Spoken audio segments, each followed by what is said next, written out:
विठुरायाच्या दर्शनाच्या ओढीने आषाढीला दर्शन रांगेत उभारलेल्या भाविकाचं परम सुखाचा क्षण असतो विठ्ठल मंदिरात प्रवेश करणं।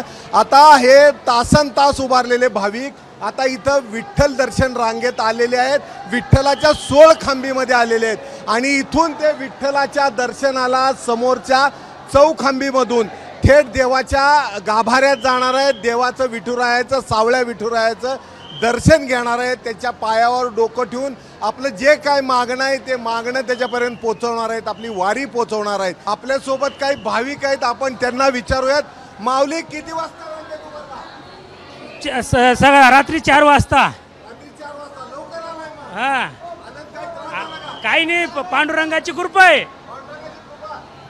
कुठं आला माऊली? कुठून आले? सांगा की मग। फुलंब्री तालुका, नगर जिल्हा, नगर जिल्हा।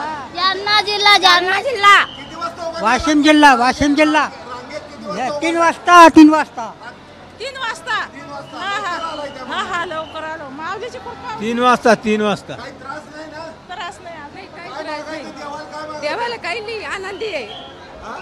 देवानी सगळं दिलं, आनंदी आहे। आनंदी आहे? काय मागायचं नाही? नाही काय मागायचं देवाला? काहीच नाही, देवानी सगळं दिलं न मागता। देवानी आम्हाला सगळं दिलेलं आहे, देवाला काही मागायचं नाही। मात्र एक गोष्ट नक्की आहे, जी गोष्ट आपण एबीपी माझानी दाखवून दिली होती, VIP दर्शन बंद करायला लावलं होतं।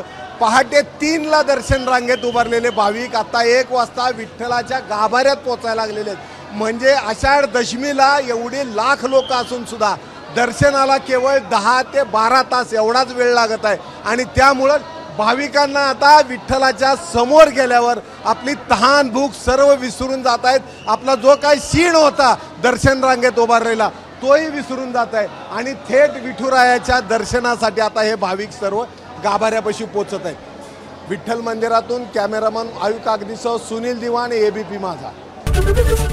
एबीपी माझा, उघडा डोळे बघा नीट।